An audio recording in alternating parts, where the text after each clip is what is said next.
The question on everybody's lips was, so if HIV doesn't cause AIDS, what about Africa? But the official number of AIDS-defining conditions, as decreed by the US Centers for Disease Control, increased from the original 2, Kaposi sarcoma skin lesions, and the quasi-fungal pneumonia, called PCP, to a total of 27 different conditions.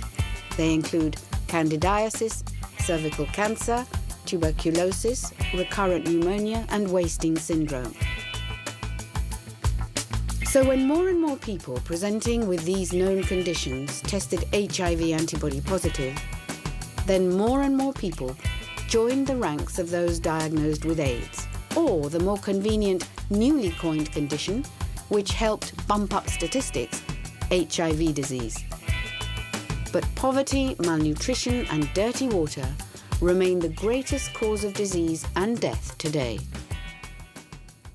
In Africa, almost 50% of the population has no access to clean drinking water. It means the people get their water from a dirty water hole, and by definition the water holes are deeper than the surrounding environment. So by definition, if an animal drinks from water and defecates at the same time, the feces will end up in the water, they will run down in the water.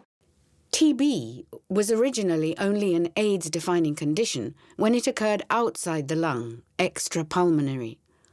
But when TB of the lung was included, it hugely increased the number of AIDS cases in Africa.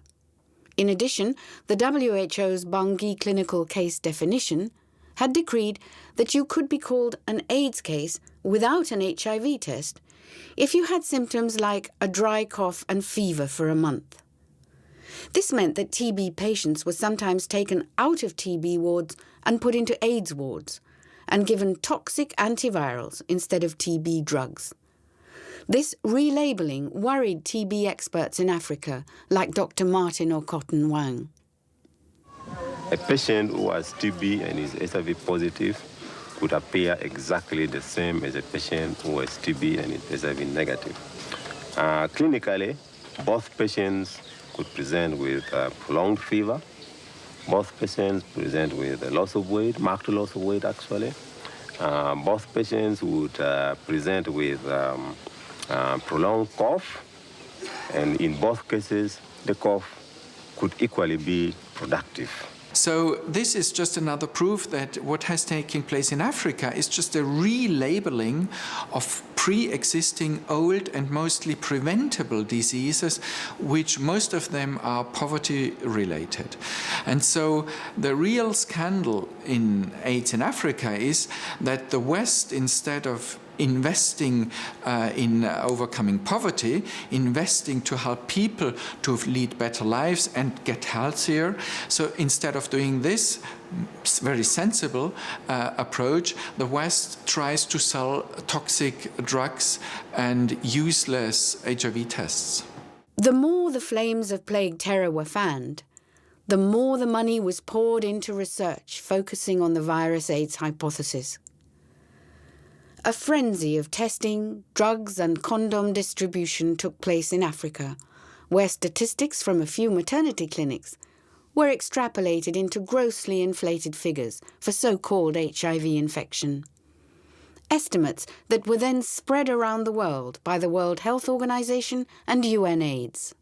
And they exaggerate, they might win sympathy of the international community and get aid, or rather get assistance from the... We need assistance, but not through the other way. I mean, not through bluffing people, that the people are dying at the rate which is not...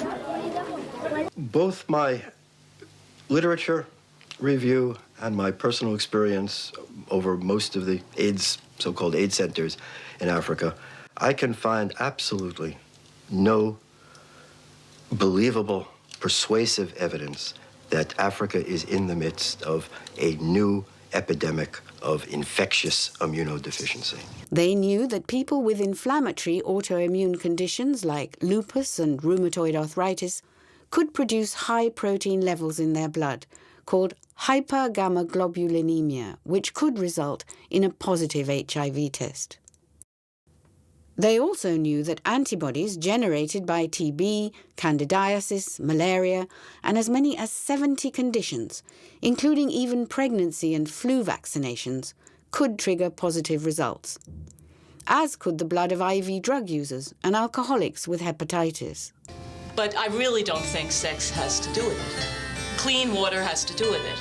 The HIV/AIDS orthodoxy in Africa depends on a behavior modification paradigm, or a promiscuity paradigm, wedded to obsessions about poor black people's sexual behavior, while downplaying the political economy of poverty, sickness, and disease.